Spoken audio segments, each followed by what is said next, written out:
Ricardo Preve. ¿Qué tal, Ricardo? Cuéntame. ¿Cómo Hola estás? Nora, ¿cómo estás? Un gusto de volver a estar en Hoy es el Día en Radio Rosario Clásica. Muy bien. ¿Cómo me vendés siempre la radio? Me encanta, me encanta. ¿En algún momento fuiste vendedor? No, pero trabajé cuando estaba en la facultad en la estación la estación de radio de la facultad. Tenía unos programas de música, así que mi primera Claro, intervención en los medios fue a través de la radio. claro, claro, por eso. Bueno, Ricardo, hay mucha cosa para hablar. Primero, felicitarte por la exposición, contarnos un poco, contarle a la audiencia lo que está ocurriendo en el Museo de Bellas Artes, ¿no? Que hay Claro. una exposición importantísima que la gente la sigue mucho. Contame eso. Sí, exacto. Hay una exposición en el Museo Nacional de Bellas Artes en la Ciudad Autónoma de Buenos Aires que se llama Egiptofilia y Egiptología, Fantasía y Ciencia en la Argentina. Es una exposición de casi 200 objetos de la cultura del antiguo Egipto que ha tenido una repercusión extraordinaria. Hay Enorme. colas de 5 o 6 cuadras. Y bueno, dentro de la exposición han hecho una sala, un microcine, una sala de cine especialmente adaptada para esto y se proyecta en continuado todos los días que está abierto el museo mi documental De la Nubia a La Plata, que cuenta la historia de las misiones arqueológicas argentinas a Sudán de los años 60 para rescatar de las aguas del Nilo y de la construcción de una represa en Asuán a los tesoros de la época de Ramsés II y otros faraones egipcios, como una parte de eso que se salvó llegó al Museo de La Plata en Argentina y forma parte de la colección que hoy ahí se encuentra. Ujú. Y ahí es donde empezaste tu travesía, ¿no? A partir de allí empezaste a recorrer este camino que evidentemente despierta un interés increíble en la gente, porque han salido notas publicando la respuesta, el conocimiento que quiere tener la gente, ¿no? Sí, eso es algo que trato de hacer, es de contar cosas que tienen que ver con la ciencia o con la cultura de una forma entretenida, como si fuera un cuento. Eso es algo que aprendí en National Geographic cuando trabajaba ahí, Claro. Geographic Television, que todas las historias, por más que sea arqueología, antropología, historia, tiene que tener un principio, un medio y un final, con un final incierto, con personajes que se desarrollan, en este caso el personaje principal es la hija del doctor Abraham Rosenwasser, que fue el inventor de la egiptología en Argentina. Abraham Rosenwasser nace a fines del siglo XIX en la localidad de Carlos Casares, en provincia de Buenos Aires, en la pobreza más absoluta, y llega a ser decano de una facultad en la Universidad Nacional de La Plata, miembro de número de la Academia Nacional de Letras, se autoenseñó jeroglíficos egipcios, era realmente un genio, y fue él el que organizó el rescate de estos tesoros, algunos de los cuales se encuentran en la muestra en el Museo Nacional de Bellas Artes. Perfecto, muy bien. Otra de las cosas que queríamos hablar, que nos llamó la atención en tus redes y que dijimos esto hay que compartirlo, sobre todo estando aquí, vamos a recordar a la audiencia. ¿Vos en qué lugar estás en este momento? Yo en este momento estoy en la ciudad de Charlottesville, en el centro este de Virginia, para las fiestas de familia, pero regreso en unos días a Buenos Aires. Muy bien. Y nosotros estamos acá en Barcelona y Facundo Gómez nos está siguiendo esta transmisión en Rosario, así que O multicultural sea, el tema. hoy es el día en todo el mundo. Digamos que el sol nunca se pone en el imperio de Nora. Es una No, cosa no, tal cual, como tal cual. increíble. Tal cual, lo hacemos así. Entonces, lo que me parece interesante, sobre todo cuando uno camina por las calles de esta Barcelona tan multicultural, tan, tan atractiva para muchos y otros tan, digamos que medio agresivos. Hemos tenido un episodio el sábado, yo digo, esto voy a comentarlo con Ricardo, ya que sabía que iba a estar contigo.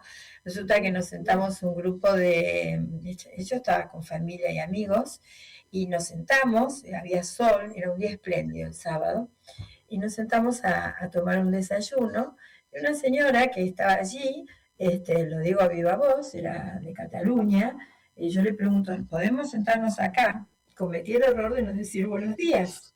Y la señora me dice, aquí saludamos, es mejor que usted lo aprenda. Buenos días. Pero eso aquí no termina, eso aquí no termina. Nos sentamos, entonces ya se paró y dijo, aquí no se puede estar. Entonces nos dimos cuenta, recordamos tus distintas apreciaciones.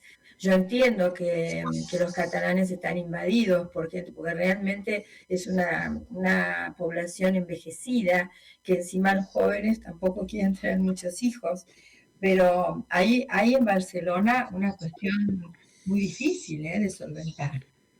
¿Qué opinas? Vamos a hablar. Sí, no, obviamente el tema de las migraciones y de los inmigrantes es el tema político en todo el mundo hoy en día. Es un tema que se presta mucho a ser utilizado para fines políticos. Acá en Estados Unidos ha cambiado absolutamente el clima de lo que era cuando yo llegué por primera vez en 1976. Realmente hay un resentimiento, una bronca muy fuerte y es común que si uno habla español, depende, por supuesto, uno cuando dice Estados Unidos y Norteamérica se da cuenta que es un país inmenso.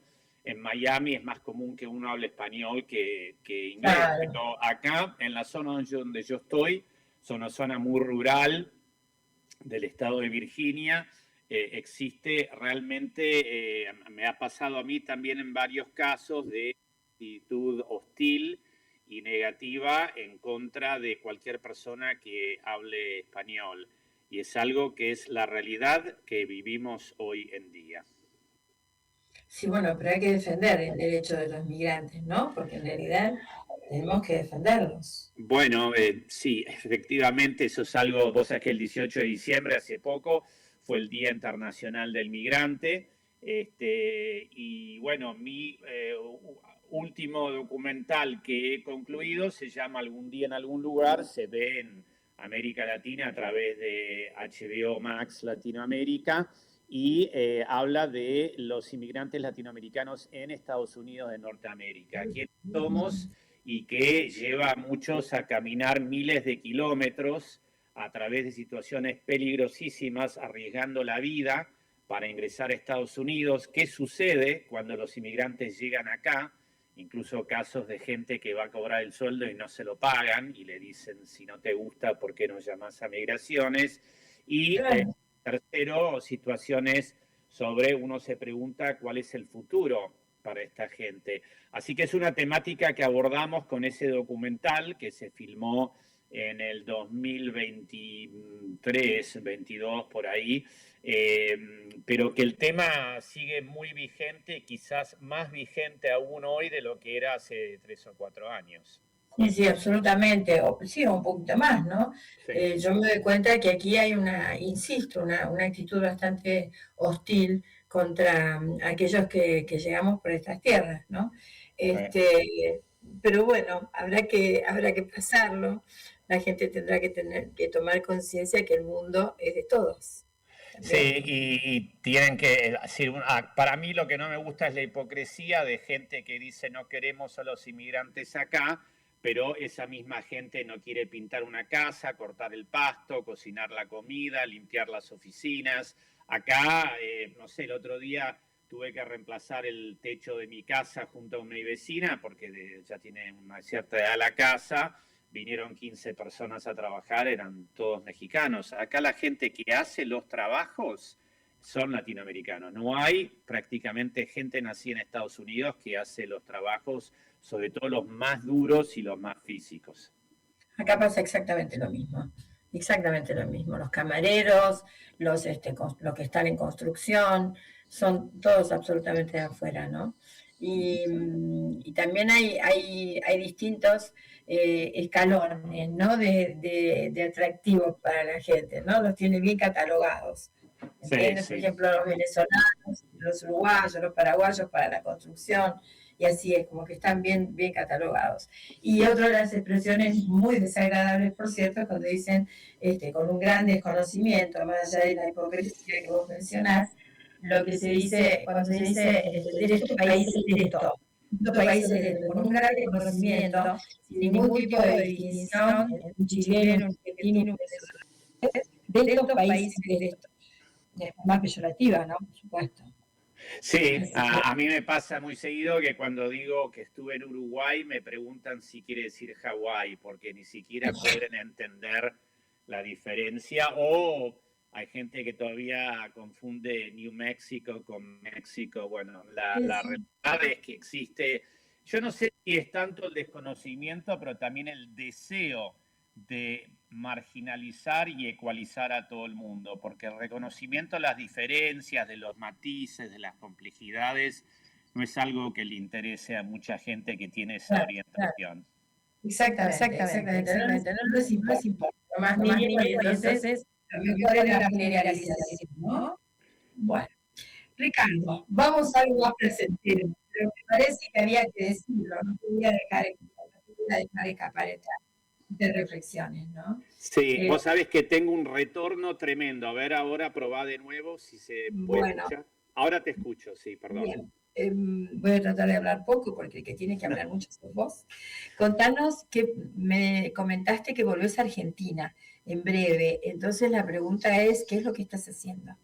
Estamos en la fase de montaje de un nuevo largometraje documental que se llama Un precio que tenemos que pagar, acerca del periodista argentino y corresponsal de guerra del diario La Nación, Ignacio Ezcurra, quien desapareció y fue asesinado en Saigón, la capital de la entonces República de Vietnam del Sur, el 8 de mayo de 1968.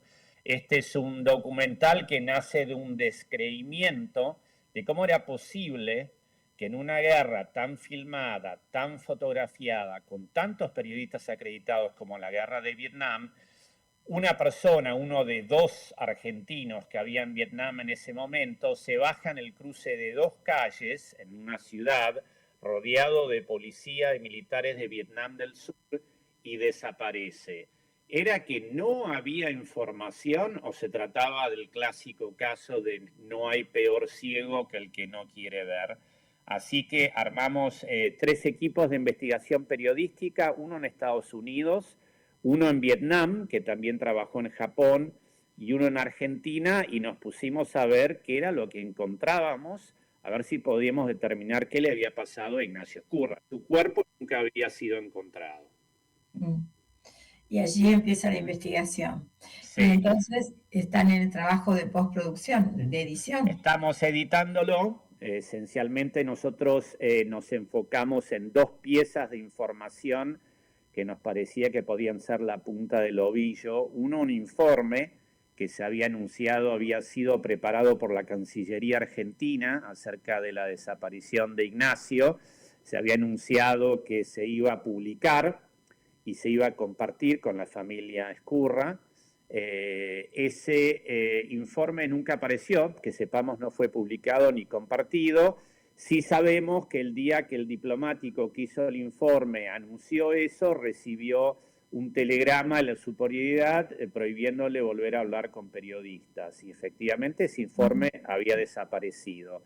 Y después una foto de muy baja calidad que había sido enviada por la Associated Press, la agencia de noticias en Saigón, al diario La Nación, que mostraba lo que aparentaba ser el cuerpo de Ignacio Ezcurra muerto, tendido boca arriba en la calle de Saigón, pero era una foto de muy baja calidad y increíblemente la agencia Associated Press dijo solo que había sido sacada, primero dijeron por 2 fotógrafos japoneses, después por un fotógrafo japonés, pero que se habían olvidado de anotar el nombre del fotógrafo.